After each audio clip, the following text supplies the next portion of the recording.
Students, gain on री issue of forfeited shares कैसे निकाला जाता है उसको समझ लीजिए। अगर सारे फॉरफिट किए हुए शेयर्स री इशू कर दिए जाते हैं तो ऐसे में गेन निकालने के लिए आपको टोटल फॉरफिटेड अमाउंट में से टोटल डिस्काउंट ऑन री issue of forfeit shares minus कर देना है।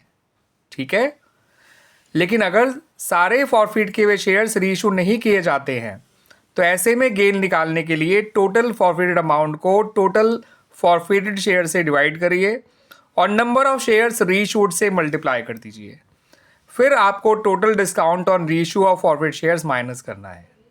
क्लियर स्टूडेंट्स, आई बात समझ में?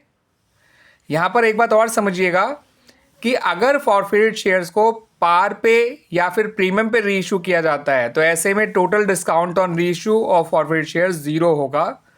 ठीक है, तो फॉर्मूले में उस जगह जीरो डाल दीजिएगा। ठीक है, यहाँ पर और यहाँ पर।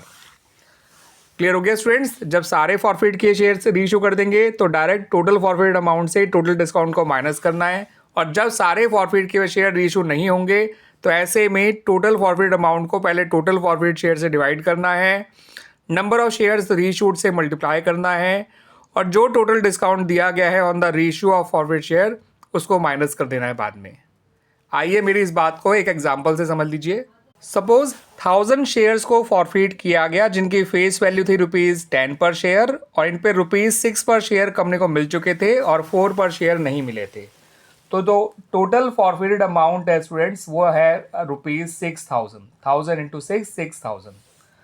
अब इनमें से अगर सभी शेयर्स को रीइशू कर दिया गया for ₹8 per share as fully paid up, तो इसका मतलब इनके रीइशू में जो टोटल डिस्काउंट होगा वो होगा ₹2000। ठीक है स्टूडेंट्स, पर शेयर डिस्काउंट है ₹2 और 1000 शेयर का हो गया ₹2000। तो ऐसे में गेन निकालने के लिए गेन ऑन रीइशू 6000 में से 2000 माइनस कर दीजिए, गेन आ गया ₹4000। लेकिन अगर इनमें से केवल 600 शेयर्स को ही रीइशू किया गया for ₹8 per share as fully paid up, तो यहाँ पर टोटल डिस्काउंट हो गया ₹1200, और गेन निकालने के लिए टोटल फॉरफिटेड अमाउंट को टोटल फॉरफिट शेयर से डिवाइड करिए, नंबर ऑफ शेयर रीइशूड से मल्टीप्लाई करिए, और जो डिस्काउंट दिया है वो माइनस कर दीजिए। ये निकल कर आएगा 3600 माइनस 1200 यानी कि ₹2400।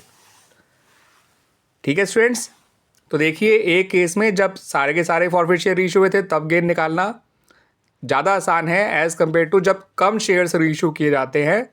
तो ऐसे में गेन निकालने के लिए ये फॉर्मूला यूज़ करना है, total forfeit amount upon total forfeit share into number of share reissued minus discount on reissue of forfeited shares. Clear students?